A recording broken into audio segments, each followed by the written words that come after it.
Të nderuar teleshikues, të dashur vëllezër dhe motra më Krishtin, Krishti unë gjallë, jemi akoma në atmosferën e Pashkës, përshëndesim njëri tjetrin për 40 ditë, Krishti unë gjallë, vërtet unë gjallë. Tema që do të mbajmë sot ka lidhje me bashkëjetesën dhe titullohet Bashkëjetesa pakurore është një mënyrë jetese shumë e gabuar dhe mëkat i madh.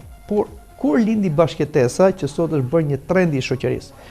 Do të dim se mbas revolucionit seksual që ndodhi në Amerikën liberale, flasim për vitet 60-70, kur të rinjt me një shturje publike, të quajtur dhe hippie, të droguar, të rebeluar nga shtëpia prindërore, me marrëdhënie seksuale jashtëmartese, me shtatzani jashtëmartesore, që u prap në Amerikë si një lloj epidemie. Kjo pastaj shkoi edhe në Evropën perëndimore konservatore, por që sot është bërë më tepër se ç'duhet liberale. Dhe e gjithë kjo situatë bëri që seksualiteti jo vetëm të kthehet në një ill të kohës së sotme, por dhe të mbas qëllimin, vlefshmërinë dhe shenjtërinë tek individi dhe tek kjo shoqëri globaliste panseksuale. Por kjo shturje seksuale bëri që martesa, si institucion shekullor ku prej shekuj ushtroi seksualiteti i lishëm, i bekuar me të gjitha benefitet për çiftin, fëmijën dhe familjen dhe shoqërinë, është më shumë se kur në një krizë morale dhe institucionale, sepse njerëzit sot po kërkojnë t'i shmanges martesës ligjore dhe asaj fetare dhe po dëshirojnë gjithnjë më shumë bashkëjetesën me shumëllëshmëri formash deri në perversione, siç përkërkon në shfaqjet dhe në aspektin ligjor dhe duke konkuruar kështu edhe martesën ligjore flasim. Duhet dim se historikisht që nga lashtësia ka ekzistuar martesa e ligjëruar nga pushteti i qeverisës. Këtu futet edhe betimi përpara pleqësisë, kanunet e ndryshme përpara familjes, si një betim solem për martesën me gjitha detyrimet e ndërsjellta që ajo ka pasur dhe ka, por edhe nga institucioni fetar ku martesa trajtohet si betim përpara Zotit dhe është e shenjtë. Pra martesa ka qenë një organizëm bazik i shoqërisë njerëzore në çdo stad të zhvillimit të njerëzimit deri më sot, por ashtu siç dihet se krahas martesës ka ekzistuar paralelisht edhe bashkëjetesa, një marrëdhënie trupore jashtë martese, por asnjëherë bashkëjetesa që nga lashtësia deri më sot flasim, nuk ka konkuruar martesën ligjore, kanonore, fetare, por është konsideruar e palishme, e pamoralshme, mëkat, e fshet një shoqëri për kënaqësi seksuale, për shembull marrëdhënie me konkubinat ose me të dashurat. Dhe asnjëherë martesa nuk është konkuruar nga bashkëjetesa. Por sot, siç thash, po dalin ligje që edhe bashkëjetesën po e ligjërojnë dhe po e shikojnë si konkurrente të martesës.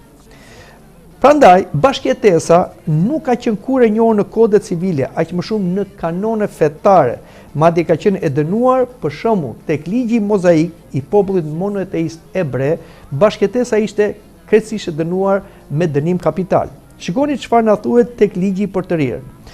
Në rast se një burr gjen një vajzë të virgjër që nuk është fejuar, e merr dhe bie në shtrat me të dhe kapet në flagrancë, burri që shtrin me të do t'i jap atit të vajzës 50 sikla argjendi dhe ajo do të bëhet bashkëshorte e atij sepse e ka çnderuar dhe nuk mund ta përzërë sa të jetë gjatë.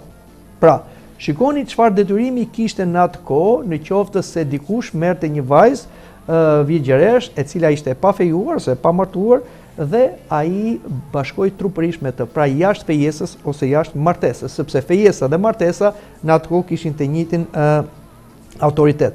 Pra ishte jo vetëm pagonte një borxh, siç edhe dëgjuam, por ishte detyruar ta merrte atë vajzë. Në të kundërtën, në qoftë se ishte një bashkëjetesë duke shkelur fejesën dhe martesën, atëre vriteshin të dy, si ai djali edhe vajza. Por në qoftë se kishim një përdhunim të vajzës, atëre vajza liroi dhe vritej vetëm autori, burri ose djali që kishte bërë këtë përdhunim. Kështu ishte ligji në popullin e Izraelit, në popullin monoteist.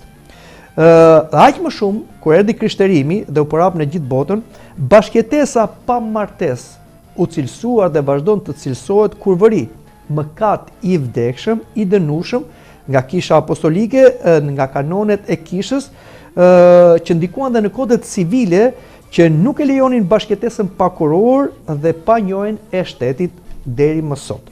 Por sot, si tham, me këtë lloj liberalizmi seksual që filloi pra nga vitet 60-70 vazhdon të zhvillohet gjithnjë më tepër si një lloj epidemie, bashkëtesa është bërë një shtojnës në kodin civil dhe në vendin tonë në Shqipëri, ku krahas martesës pranohet edhe bashkëtesa si një përcaktohet kështu përngjasim i martesës ku shpreh mirë cilësohet. Bashkëtesa është bashkimi faktik midis burrit dhe gruas që jetojnë në çift, e karakterizuar nga një jetesë e përbashkët që paraqet qëndrueshmëri dhe vazhdueshmëri. Bashkëtesa është jetesa e përbashkët në çift ku partnerët sillen si bashkëshort. Kjo marrëdhënie ka karakter të qëndrueshëm dhe të vazhdueshëm që në kupton jetesën e përbashkët dhe interesa të përbashkëta, ndihmë morale e materiale mes personave që bashkëjetojnë dhe fëmijëve që lindin nga bashkëtesa. Personat që bashkëjetojnë nuk kanë dhe as ushtrojnë cilësitë ligjore të bashkëshortëve as në lidhje me të drejtat dhe detyrimet reciproke e as atyre kundrejt të tretëve. Pra kështu thot ligji ose kodi civil sot në lidhje me bashkëtesën. Edhe pse kjo shtojcë e kodit civil që është bërë për bashkëtesën, pra duket një hap përpara në jetën e shoqërie moderne, mund themi, dhe po bëhet si thash një trend i shoqërisë liberale, duhet sqarojmë se çfarë rreziqesh ka bashkëtesa nga ana ligjore flasim. Këtë e thot dhe vetë ligji për ata që duan të lexojnë para se të firmosin aktin e bashkëtesës. Shikoni çfarë thuhet. Bashkëtuesit janë të privuar nga një sër të drejtash krahasuar me bashkëshortët ku ndër më kryesorët janë. E drejta për të kontribuar materialisht në favor të bashkëtesës. Detyrimi për ushqim në favor të partnerit që nuk është i aftë të fitojë të ardhurat mjaftueshme për të përballuar nevojat e jetesës. Përcaktimi i pronësisë së sendeve të fituara gjatë bashkëtesës, përveç se kur ky përcaktim rregullohet me marrëveshje kontratë mes bashkëtuesve. Lehtësira fiskale në rastin e mbarimit të bashkëtesës si pasojë ndarjes apo vdekjes së njëri prej partnerëve, ata janë të privuar nga njohja e drejtave reciproke të trashëgimisë, b.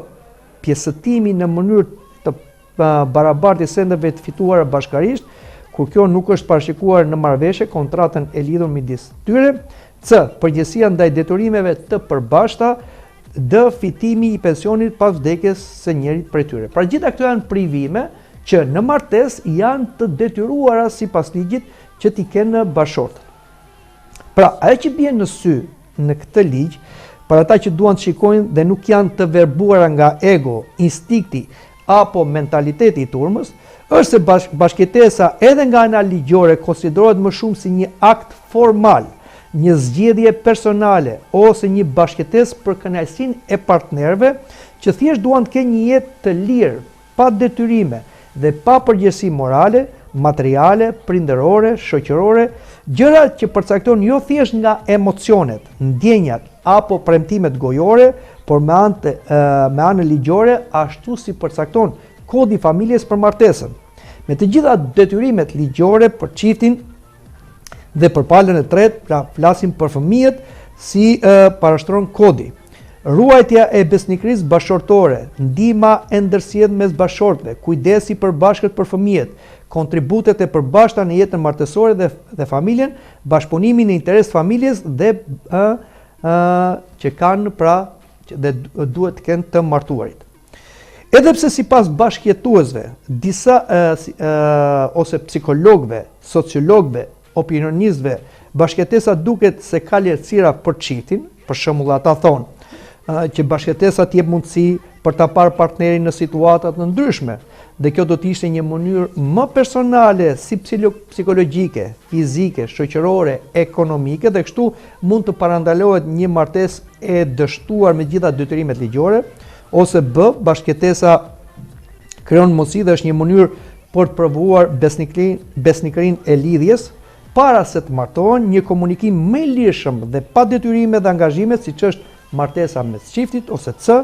bashkëtesa të jep mundësinë e eliminimin e shpenzimeve për dasmën dhe stresin që ajo mund të sjellë në çiftin bashkëtues, apo spontanitetin që sjell bashkëtesa në të qëndruar apo në të ndarë, ndryshe nga rutina e martesës dhe detyrimet për qenë bashkë gjithmonë.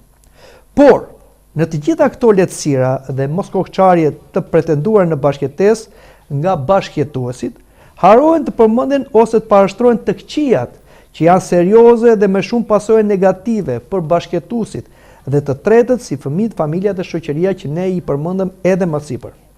Ajo që është më e rëndësishme dhe duhet të theksojmë është se bashkëtesa dhe bashkëjetuesve ju mungon dashuria e vërtet, sepse një në një çift bashkëjetues që nuk duan martesë ligjore apo fetare, edhe pse ata pretendojnë se duan njëri tjetrin, sa janë gati të ndajnë krevatin, trupin, ndjenjat, emocionet, si dhe kohën e tyre për ta pasur sa më relaksuese, përsëri ata nuk ndajnë zemrën, do me thënë dashurinë, edhe pse pretendojnë se duan. Bashkëtuesit të derur nga kënaqësia çasin ngatrojnë një gjë shumë esenciale, erosin me agapin. Çfarë është erosi? Erosi është energji seksuale në cilën njeriu kënaq veten, jeton për veten. Kurse agapi, që përkthehet dashuri, është ajo e cila kënaq tjetrin, jeton për tjetrin dhe ndan gjithçka me tjetrin. Jo vetëm trupin për seksualitet, por edhe gjithçka që është dhe ka gëzimet, kënaqësitë, vështirësitë, sakrificat, pasuritë, pronat dhe vetë jetën deri në fund.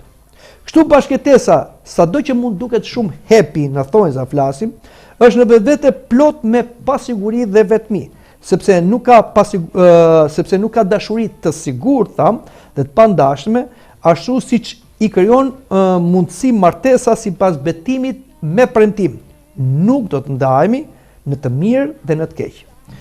Pra, mund të themi se dashuria e vërtet në martesë, që nuk kërkon të sajat, i duron të gjitha, i beson të gjitha, shpreson të gjitha mba çdo gjë, siç na thotë Apostulli Pavli në himnin e dashurisë, letër drejtuar Korintasve, ndryshe nga erosi ose epshi në bashkëtesë, që kur konsumohet dhe shteret të bën të ikësh nga tjetri, pa të interesuar, pa asnjë kthim koke pas, pa vrasje ndërgjegjëse, sepse në vetvete erosi është egoist. Mund të pyes dikush, pse ata që martohen ligjërisht patjetër dashurohen me të vërtetë? Sigurisht që jo. Por martesa kryen më shumë mundësi që edhe kur dashuria nuk ekziston mes bashkëtuesve në martesë, të lindet dhe të zhvillohet sepse vetë detyrimet e martesës, sakrifica dhe të gjitha gjërat që bëhen tashmë të përbashkëta e drejtojnë çiftin ta pranojë dhe ta dojë bashortin ose bashorten, si të afërmin më të afërt dhe më të nevojshëm në çdo situatë të bukur dhe të hidhur deri në fund, sepse bashkëtesa që nuk ka asnjë premtim dhe angazhim për qëndruar bashkë në të keq, sepse në të mirë të gjithë mund të rinë pranë. Pra, nëse dikush që bashkëton nuk do të martohet ligjërisht me partnerin tjetër ose të dy me njëri tjetrin, është treguesi se ata seriozisht nuk e duan njëri tjetrin. Është interesante dialogu i një gruaje që bashkëtonte me një burr. Një aktor tregoi se bashkëtuesja e tij dikur i dha një ultimatum, ose të ndaheshin ose të martoheshin. Ai tregoi se nuk donte të ndajë për saj. Atëherë martohu me mua, thot ajo. Pse më duhet ajo vul në pasaportën time? Përgjigjet bashkëtuesi. Kjo nuk do thot asgjë, tha ai. Nëse nuk do thot asgjë, atëherë cili është problemi yt, e pyet ajo.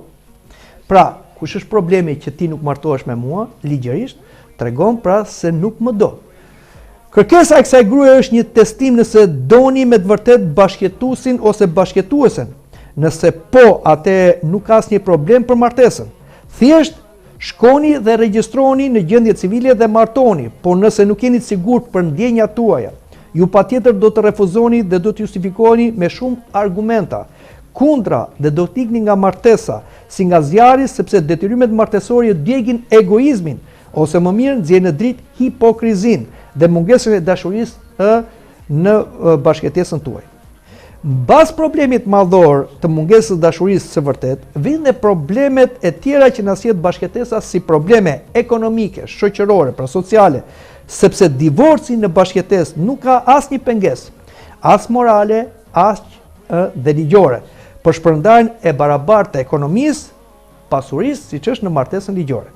Kështu kemi një paradoks në bashkëtesë, në cilën nuk vonon mbas adrenalinës së të argëtuarit së bashku, vin papritur braktisje dhe zhgënjimet me gjitha pasojat e hidhura të formalitetit në bashkëtesë që prodhon pasiguri, vetmi, frikë, inferioritet, hipokrizi mes çiftit bashkëtues, që gjithmonë e mbajnë derën gjysmë të hapur për t'u larguar me shpejt nga njëri tjetri, kur mërziten ose kur nuk i intereson më bashkëtuesi ose bashkëtesa. Problemet më të mëdha bashkëtesa i ka me fëmijët ose me palën e tretë si cilëson ligji, pra që e cituam më sipër. Kur mes çiftit bashkëtues vinë me dëshirë ose pa dëshirë fëmijët, vakumi ligjor në lidhje me këtë çështje do të sjellë probleme shumë serioze për fëmijët, si në ndarjen që mund të vijë mes prindërve bashkëtues që sipas kontratës nuk kanë detyrime te pala e tretë, pra tek fëmijët, dhe kështu patjetër krijojnë konfuzione për ndarjen e përgjegjësisë prindërore. Kjo situatë sjell jo vetëm vështirësi ekonomike dhe sociale tek mirëritja e fëmijës, por probleme të mëdha psikologjike, emocionale, sepse fëmia shikon prindërit e tij biologjik që nuk kanë asnjë detyrim ligjor për atë dhe janë të interesuar vetëm për veten e tyre dhe nuk kanë menduar për jetën e tij shoqërore, që rregullohet jo vetëm nga ndjenjat dhe instinktet prindërore, por nga detyrimet ligjore që i jep martesa ligjore.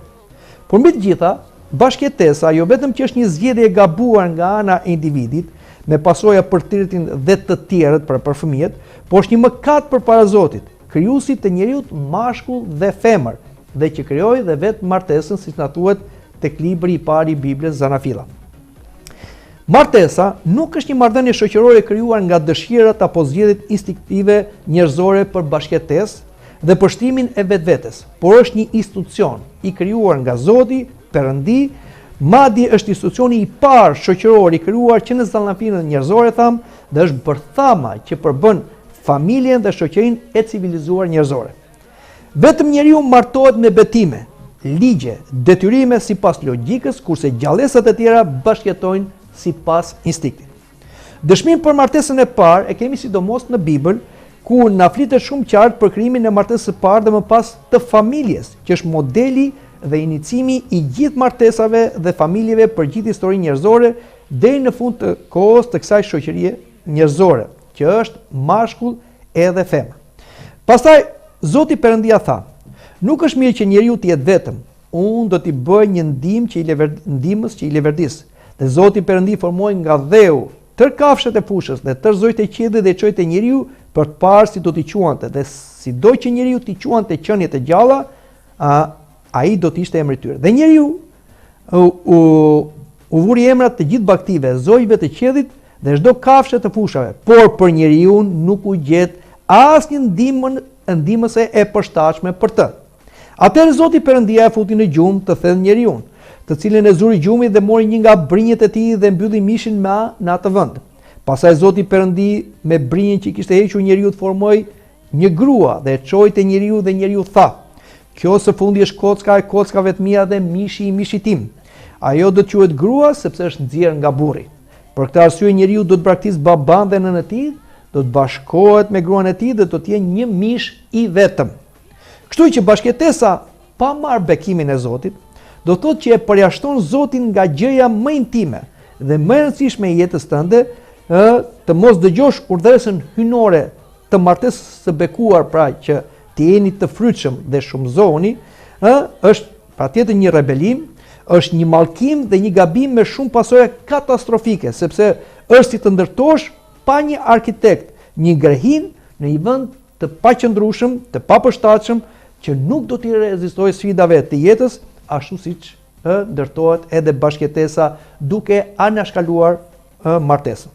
Vetë Zoti Jezu Krisht, për të pabindurit në urdhëresat hynore, dhe këtu flasim edhe për martesën, thot këto fjalë: "Po kushdo që i dëgjon fjalët e mia dhe nuk i zbaton, do të jetë si një njeri mendjellet, i cili ndërtoi shtëpinë e vet në rër, ra shiu, erdhën përmbytjet, fryn errat dhe e goditën shtëpinë dhe ajo u shëm dhe u rënua e tëra." Kjo është arsyeja që sapo njerëzit të pabezë dhe rebel hoqën dorë nga martesa fetare dhe premtimet për besnikëri përpara Zotit, si dhe po ashtu nga martesat civile me detyrime ligjore, u shtuan divorcet. Me të gjitha pasoret, derisa kjo është bërë sot një plag e shoqërisë me pasore të trishtueshme dhe shpesh të pariparueshme për çiftin bashkëtues dhe për më shumë për fëmijët fatkeq që bëhen gabimet dhe mëkatet e prindërve bashkëtues. Madje kjo është një plag për shoqërinë. Nëse i referohemi këndvështrimit të krishterë, sipas mësimit biblik, doktrinës dhe kanoneve kishtare, bashkëtesa pakuror, do me thënë pa misterin e martesës, është mëkat i vdekshëm, konsiderohet kurvëri e mirëfillt, ashtu si thotë Shën Vasili i Madh në shekullin e 4, martesat që bëhen pa pëlqimin e atyre që kanë autoritet mbi ta, dhe këtu po flet për peshkopin, por edhe për autoritetet shtetërore, janë kurvërime.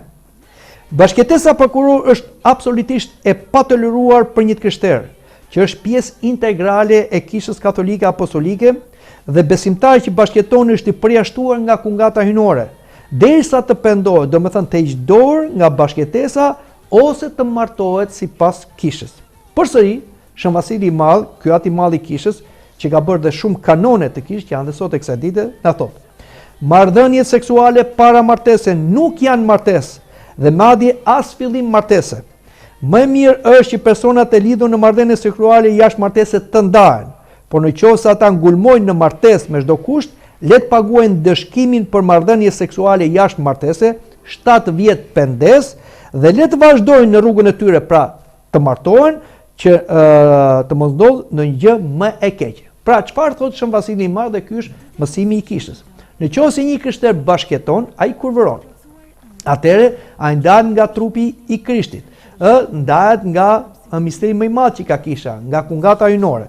Kështu që duhet të pendohet që të futet përsëri si një pjesë integrale e Kishës dhe të marrë misterin më të madh që ka Kisha, kungata hyjnore, mbas një pendese 7 vjeçare, thotë Shën Vasili i Madh. Dhe ai duhet të heqë dorë nga bashkëtesa, ose mund ndahet, secili mund të shkojë në punë vet, ose ata mund të martohen me misterin e Kishës, që me misterin e martesës, dhe të vazhdojnë jetën e tyre bashkëtorë. Ndryshe, ata janë të përjashtuar përfundimisht nga Kisha. Por pse nuk lejohet bashkëtesa mes krishterëve duke anashkaluar misterin e martesës? Martesa, siç u përcaktua nga Perëndia në Dhjetën e Vjetër, siç edhe lexuam te libri i Zanafidhës, njeriu lë atin dhe nënën e tij dhe jeton me gruan e tij, është kopje dhe ikone e martesës së Zotit me kishën e tij. Shikoni çfarë thot libri i zbulesës. Le të gëzohemi dhe të ngazullohemi, dhe të japim atij lavdi, sepse erdhi dasma e qengjit dhe nusja e tij është përgatitur. Dhe i është dhënë të vishet me li të hollë, të pastër dhe të shkëlqyeshëm, sepse liri i hollë janë veprat e drejta të shenjtorëve. Dhe më tha: shkruaj, lum ata që janë të ftuar në gostin e dasmës së qengjit. Dhe më tha: këto janë fjalë të vërteta të Perëndisë. Pra, libri i fundit i Biblës, zbulesa, mbaron me një martesë. Pra, duke përmbushur martesën e parë që u bë në kopshin e Edenit ndërmjet Adamit dhe Evës, ose burrit dhe gruas, dhe përmbushjen e martesën e Krishtit me Kishën. Pra shikoni sa e rëndësishme është martesa. Është fillimi dhe fundi i historisë njerëzore. Pra, martesa kristiane ka si origjinal martesën e Krishtit me Kishën. Që të arrijë martesa e krishterë martesën origjinale të Krishtit me Kishën, ka patjetër nevojë për hirin hyjnor. Pra, martesa e dy bashortëve quhet misteri i madh nga apostulli Pavli, sepse pikësunimi është të arrijë të imitojë karakteristikën e lidhjes që ka Krishti me Kishën e tij. Shikoni çfarë thotë në letrën e drejtuar Efesianëve. Prandaj njeriu që do të lërë baban dhe nënën e vet, dhe do të bashkohet me gruan e tij, dhe të dy do të bëjnë një mish i vetëm. Ky mister është i madh. Tani unë e them në lidhje me Krishtin dhe me Kishën. Kështu bashkëtesa që përjashton misterin e martesës, automatikisht është mëkati i vdekshëm që të ndan nga trupi i Krishtit, Kisha. Dhe aq më keq, personi përdhos gjymtyrët e Krishtit, ashtu si apostulli Pavli sqaron. A nuk e dini se trupat tuaja janë gjymtyrët e Krishtit? Të marrun pra gjymtyrët e Krishtit dhe t'i bëj ato gjymtyrë kurvërie, qoftë larg. A nuk e dini se ai që bashkohet me kurvën është një trup me të, sepse do të jenë të dy një mish, po ai që bashkohet me Zotin është një shpirt me të. Largohuni nga kurvëria. Çdo mëkat që bën njeriu është jashtë të trupit. por ai që bën kurvëri mëkaton në trupin e vet. A nuk e dini se trupi juaj është tempulli i Shpirtit të Shenjtë që rri në ju, të cilën e keni nga Perëndia dhe nuk jeni të vetvetes? Lavdëroni Perëndin me trupin tuaj dhe me shpirtin tuaj që janë të Perëndis. Pra këto thot Apostull Pavli, drejtuar Korintasve, dhe do dim se kjo letër u drejtuar Korintasve të cilët kishin dhe një jetë të shturur, pra vinin nga popujt pagan, por shikoni çfarë thot Apostull Pavli. I krishteri që pagzohet në emërtatet birë dhe Shpirtit Shenjtë nuk është më trupi i tij. Trupi i tij është trupi i Krishtit. Atëre, sa qartë thot Apostull Pavli, ku ne i bashkuar me Krishtin, jemi bërë gjymtyr të Krishtit, jemi bërë pjesë integrale e kishës. Si mund ta marr këtë trupun tani dhe të kurvëroj, të bëj gjëra që janë jashtë urdhëresave të Zotit, jashtë mistereve të kishës, pra jashtë martesës? Atëre kjo është kurvëri. Po nuk kurvëroj vetëm unë, por marr gjymtyrën e Krishtit dhe çoj në kurvëri. A kuptoni të dashur të krishterë sa e rëndë është bashkëjetesa pa kuror, pa marrë bekimin e Zotit me uratat e kishës? Pra është kurvëri e mirëfillt dhe nuk tolerohet, është mëkat i vdekshëm. Dhe prandaj ata të krishterë që bashkëjetojnë, ka shkelur kurorën me Krishtin, dhe Apostulli Jakovi u thot me qortim: O shkelët dhe shkelës të kurorës, a nuk e dini se misia me botën është armiqësi me Perëndin? Ai pra që do të bëhet mik me botën bëhet armik i Perëndis. Apo pandeni se shkrimi thot kot fryma që rinë në ne lakmon deri në smir?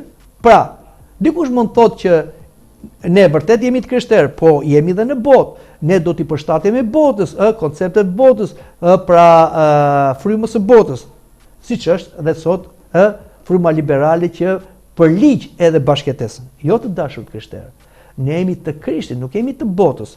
Dhe në qoftë se ne bëjmë sipas botës, e thot shumë qartë Shën Jakovi, ne jemi kundër Perëndis. Dhe Shën Joani letrën e thotë misia me botën është armiqësi me Perëndin. Pra duhet kemi kujdes, nuk mund të themi jemi krishterë dhe jemi me botën. O jemi me botën dhe do jetojmë si bota, në mëkat, në kurvëri, në kurorshkelje, në lakmi, në vjedhje, në gënjeshtër, dakord jemi të botës, o jemi të Krishtit dhe do jetojmë sipas porosive të Krishtit dhe të kishës së Krishtit. Kështu bashkëtuesit klasifikohen me mëkatarët e mallkuar dhe të përjashtuar nga mbretëria e Zotit, sepse Zoti thot: mos u gënjeni, as kurvarët, as illujtarët, as shkelësit e kurorës, as të zhburruarit, as homoseksualët, as vjedhësit, as lakmuesit, as pianecët, as përqesit, as grabitësit, nuk do të trashëgojnë mbretërinë e Perëndis. Fjalët që thot Apostulli Pavli, që quhet e goja e Krishtit. Pjesa e tyre do të jetë në liçenin që digjet me zjarr dhe sufër, që është vdekja e dytë, na thuhet tek libri i zbulesës. Pra nuk ka asnjë lloj tolerance.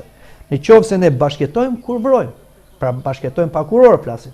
Atëherë ne bashkohemi me të gjithë mëkatarët e tjerë dhe nuk ka asnjë përligje te gjykata e drejtë e Zotit. Kisha ortodokse është shtylla e vërtetës dhe trupi i Krishtit. Kështu kisha apostolike ortodokse nuk mund pranoj diçka tjetër nga ajo që thot Zoti mbi virgjërinë para martesës dhe për marrëdhënie trupore vetëm në martesë. Çdo marrëdhënie trupore jashtë martesore është mëkat dhe e ndalojnë dhe dënojnë kanonet kishtare me aforizëm dhe ndalim nga kungata. Dhe kjo bëhet që nga koha apostolike dhe ai që nuk mund pra të qëndroj besnik në vigjërinë e tij, pra bën marrëdhënie jashtë martesore, ai edhe mund pendohet, ai edhe mund bëhet pjesë integrale e kishës, por sipas kanoneve të kishës, ai nuk bëhet dot klerik. Pra e shikoni se sa dëm të madh bën mëkati i kurvërisë ose i marrëdhënies jashtë martesore. Prandaj kanonet e kishës dhe kanonet apostolike janë shumë të qarta, sepse mëkati i kurvërisë nuk është një mëkat që bëhet thjesht jashtë nesh, është brenda nesh, është në trupin ton dhe lë një shenjë të dukshme. Si thot, plaga mbyllet, shenja duket. Dhe një njeri i cili kërkon të bëhet klerik, nëse e ka këtë shenjë të kurvërisë, e ka të pamundur që hirin priftëror ta mbajnë në këtë enë të thyer për shkak të kurvërisë ose të bashkëtesës pa kuror. Prandaj të kemi shumë kujdes. Ka vetëm një rast kur bashkëtesa pa kuror kishtare tolerohet, atëherë kur bashkëtesa i ka paraprir kthimit në krishterim tek një nga partnerët, do me thënë, ai ose ajo nuk ishte e krishterë kur bashkëtonin një martesë civile. Këtë ka thënë Apostulli Pavli në rastet e martesave mes paganëve, para se ata të bëshin të krishterë. Shikoni si e sqaron. Nëse dikush ka një grua që nuk beson, pra është jo e krishterë, dhe ajo dëshiron të banojë me të, le të mos e lërë. Dhe gruaja që ka një burr që nuk beson, pra jo të krishterë, dhe ai dëshiron të jetojë me të, le të mos e lërë, sepse jo besimtari u shenjtruan nëpërmjet gruas, dhe gruaja jo besimtare u shenjtruan nëpërmjet burrit, sepse përndryshe fëmijët tuaj do të ishin pa pastër, por tani ajo është e shenjtë. Çfarë do thot Apostulli Pavli? Pra, kjo situatë anormale, pra nuk pranohet kur personi është i krishterë para martesës, pastaj kërkon të bashkëtojë ose martohet në gjendje civile me pagan, ateist, sepse në këtë situatë kemi një rënje në besim dhe bashkëtesë pakuror, siç tha më sipër, konsiderohet kurvëri dhe fëmijët janë pjellët të mëkatit. Këto lloj martesa mikse ekzistonin në kohën paleokristiane, madje ekzistojnë edhe në Shqipëri gjatë kohës së ateizmit, komunizmit, ku njerëzit u bën ateist dhe u bashkuan të krishterët që vinin nga traditë krishterë me ata që jo të krishterë. Por kjo do të thotë që me ardhin e kishës duhet patjetër që këto martesa të marrin, të marrin shenjtërinë e tyre. Pra, në qoftë se, dhe ta sqarojmë, një person pa u bërë i krishterë, është lidhur me një jo të krishterë, por ai bëhet i krishterë gjatë kësaj lidhje, ai nuk do ta prish lidhjen, bashkëtesën dhe martesën, por do të qëndrojë në këtë lidhje. Dhe fëmijët kanë një bekim, jo se janë të shenjtë në kuptimin a priori, por ata kanë mundësi që nëpërmjet prindrit të krishterë që u bëj krishterë, ata të drejtohen drejt besimit. Dhe kisha lutet që dhe kjo familje që është mikse tani, mes një krishteri dhe jo të krishteri, që të gjithë të bëhen të krishterë, edhe bashorti ose bashortja, dhe ata të marrin misterin e martesës. Por në raste kur ti je i krishterë, je i pagzuar dhe kërkon të lidhesh me një jo të krishterë, atëherë këtu nuk kemi më këto tolerim, siç thot Apostulli Pavli, po këtu kemi rënje në besim, kemi tradhti ndaj Krishtit, ndaj besimit dhe kemi kurvëri. Prandaj kisha në tilla raste nuk të toleron, por të penalizon, të dënon me kanonet e saj.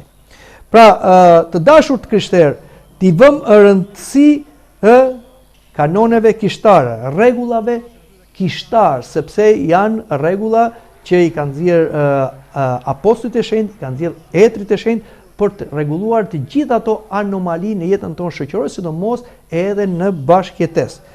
Por edhe ato martesa mikse, që mund të themi mes krishterëve dhe jo të krishterëve, kisha, thash, i toleron vetëm në atë rastin kur ata nuk ishin të krishterë ku bashkëtonin, dhe në rastin që njëri prej tyre u bë krishter, ai që u bë krishter prap nuk lejohet që të ketë një lidhje në çdo kohë me Zotin. Pra, të kungohet sa ai që dëshiron si të krishterët e tjerë të cilët janë brenda mistereve të kishës. Ai mund të kungohet vetëm disa herë në vit, 4 herë në vit, zakonisht mbas periudhës kreshmore, pra 4 kreshmat e mëdha, ose sipas asaj çfarë thot ati rrëfyes. Pra ka një lloj ndalimi për treguar se bashkëtesa nuk është e pëlqyer nga Zoti.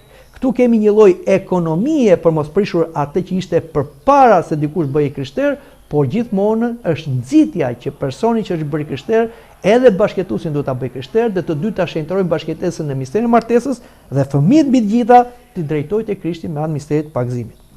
Por le të kthehemi tek rregulli. Martesa seksuale jashtë martese, pra në bashkëtesë, është mëkat që nuk e bashkon çiftin, por e ndan. Prandaj etrit e shenjtë thon, një marrëdhënie trupore 1 minutë para martesës, flasim kishtare, është mëkat dhe 1 minutë mbas martesës është bekim. Po ku ka mëkat, ka dhe djallë, ashtu si mizat qëndrojnë dhe ushqen me pislik, edhe demoni i kurvërisë qëndron dhe ushqen me mëkatin e kurvërisë tek ata që bashkëtojnë pa bekimin e Zotit në pa bekimin e misterit të martesës.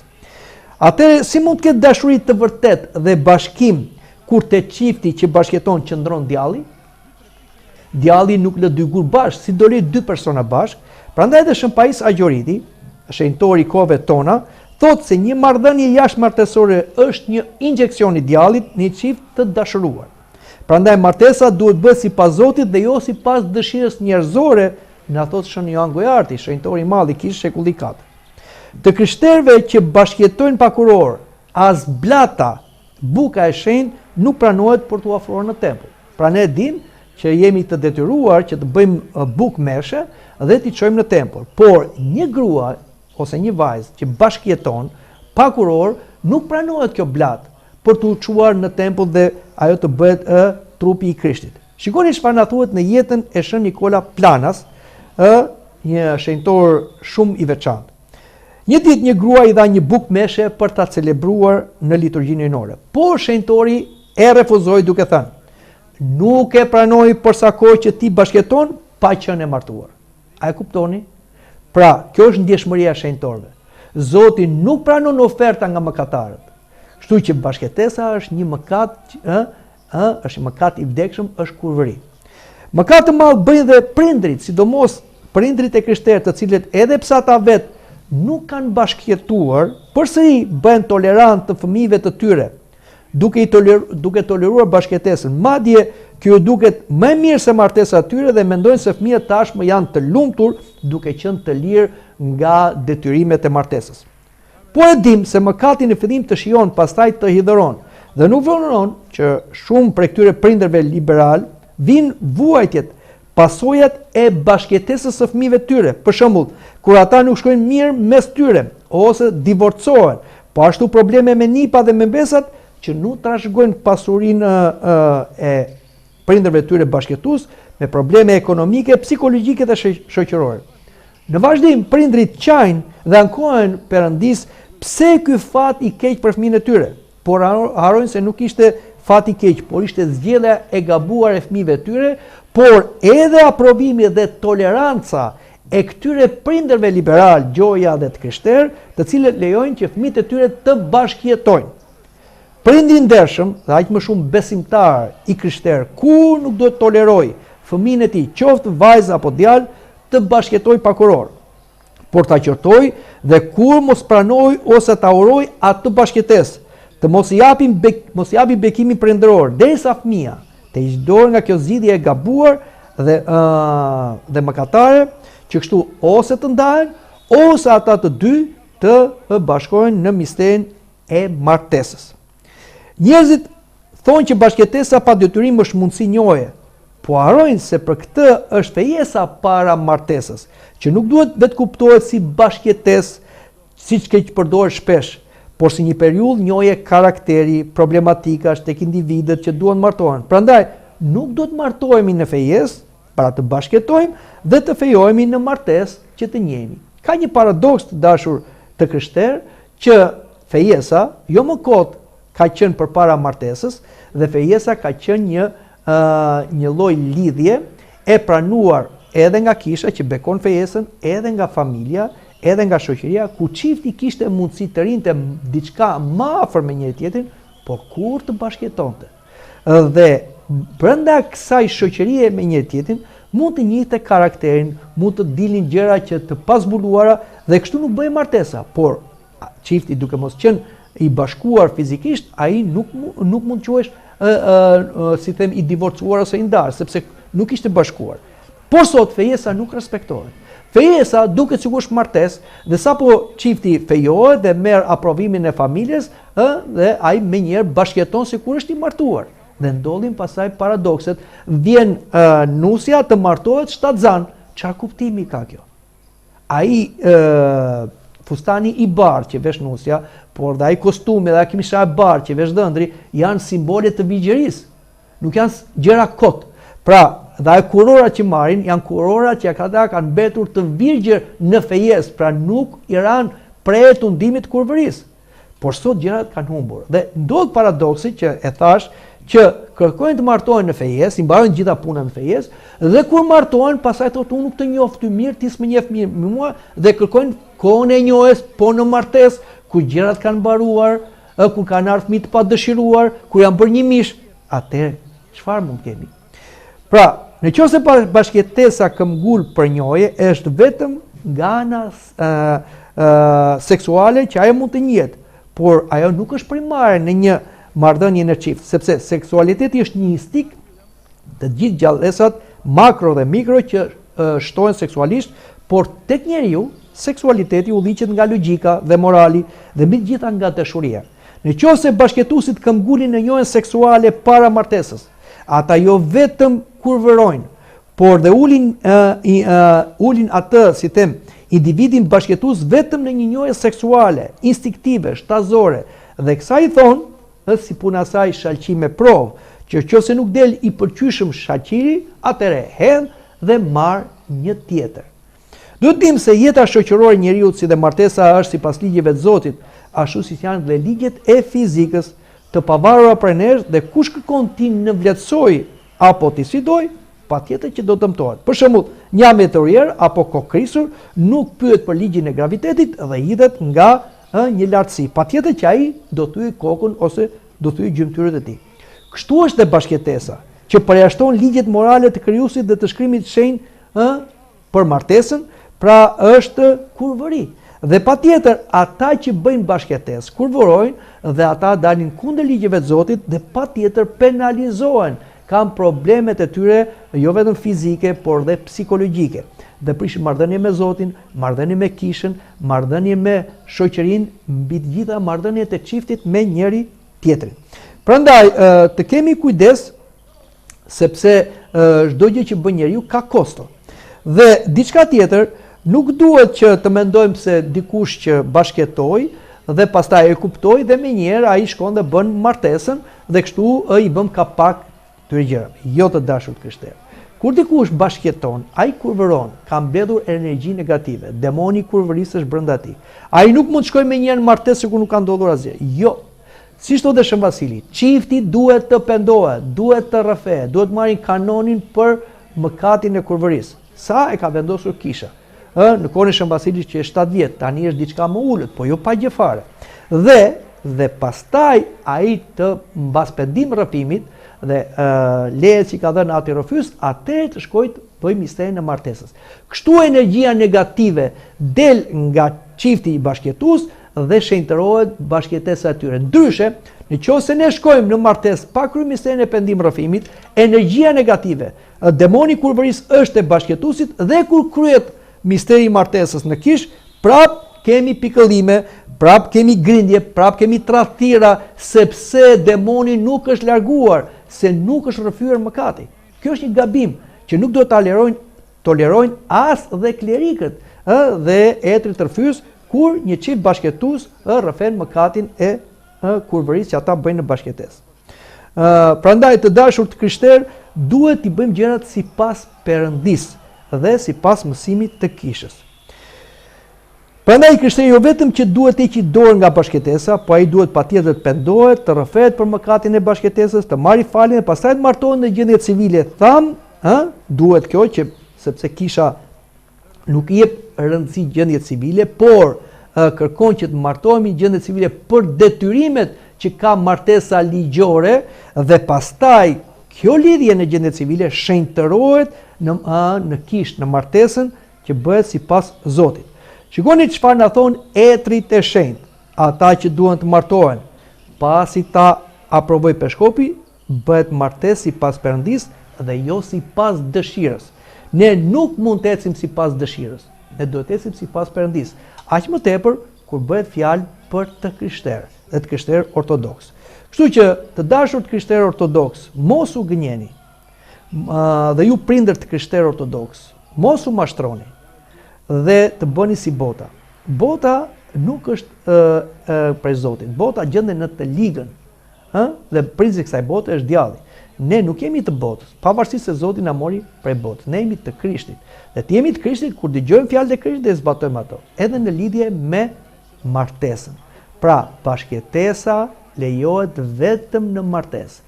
Jashtë martesës, bashkëtesa është mëkat i vdekshëm dhe një zgjidhje shumë e gabuar me shumë pasoja të cilat ne i parashtruam më përpara. Kështu që le të shenjtërojmë bashkëtesën me martesën dhe asnjëherë mos ta tolerojmë këtë lidhje bashkëtuese duke anashkaluar martesën, sepse i bëjmë një të keqe vetes, partnerit, por mbi të gjitha i bëjmë të keqe edhe kishës, sepse jemi pjesë integrale e kishës, dhe shoqërisë dhe fëmijëve që vinë nga bashkëtesat, të cilët nuk vinë me bekim, po vinë me mallkimin e mëkateve të prindërve të tyre. Prandaj kemi një shoqëri kaq të sfazuar, sepse po dalim nga ligjet. Kështu që leti zbatojmë ligjet e Perëndis në lidhje me martesën, duke përsëritur edhe një herë atë çfarë thot Shën Ignati, që në shekullin e dytë. Ata që duan martohen, pasi ta aprovoj peshkopi, bëhet martesa sipas Perëndis dhe jo sipas dëshirës. Amin. Mendoj që këtu ta mbyllim edhe bisedën për sot, për takuar në bisedën e javës tjetër. Deri atëherë, mirupafshim, Krishti u ngjall.